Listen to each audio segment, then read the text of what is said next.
As the world gears up to commemorate World Blood Donor Day, I'm joined in studio by Marika Champion from the Western Province Blood Transfusion Service. There we go, I got it right. And she's going to talk to us a little bit more about the importance of donating blood. Thank you very much for joining us. Thank you. Now, on Saturday, we're going to have a huge international focus on this particular issue, but let's bring it back down to South Africa. Can you speak us through the specific needs that we have for blood in this country? Well, in this country, on a daily basis, I think we collect about a total of 3,000 to 3,500 units of blood. And, you know, we don't collect blood which is not needed immediately, so we collect completely on demand.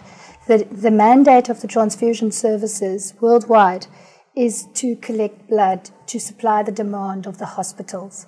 And we have an increasing demand worldwide and also in South Africa. And we need to make sure that we keep abreast of that so that we have enough blood donors that can actually meet that need.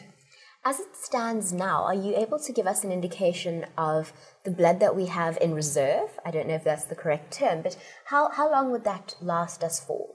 Well, the transfusion services try to run on anything between a 5 to 7 up to a 9-day stock, depending on the remote areas that they have to service.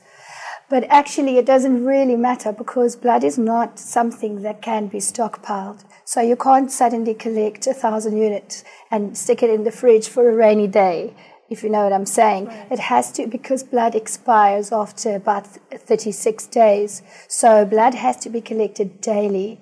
And I know it sounds gory, but it needs to be fresh.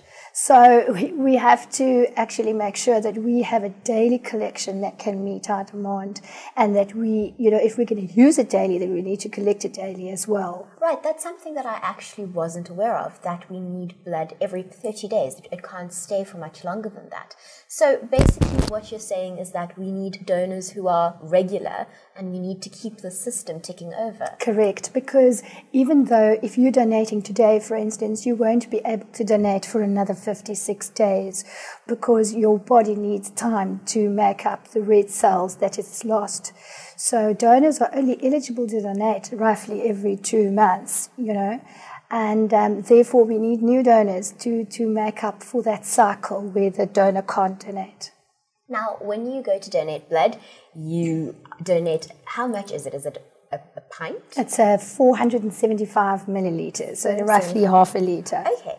Now, what happens to those 475 mils? How many people can that particular sachet of blood help? An average unit of blood can actually help up to 3 people at the same time, because it is separated into different components, which are each in turn used to treat particular ailments. So plasma, for instance, can go to the one person, and red cells can go to another, for instance. Fascinating. Now, can you tell me what would make up the perfect donor or the ideal donor? What situations or circumstances do you need to have in your life to be able to donate blood? That's an interesting question, because, I mean, obviously there are medical criteria, then there are physical criteria like weight and age, that kind of thing. Just to give you a rough idea, you have to weigh more than 50 kilograms, and you have to be between the ages of minimum age of 16, and we take our new donors up to the age of 65.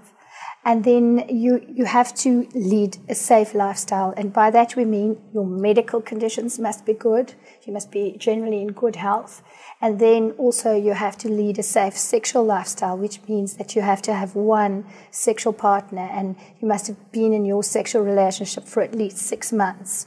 So those are the general criteria, but you know, the other criteria, the softer criteria, generally we find that blood donors are people that are really keen on helping other people and serving their community.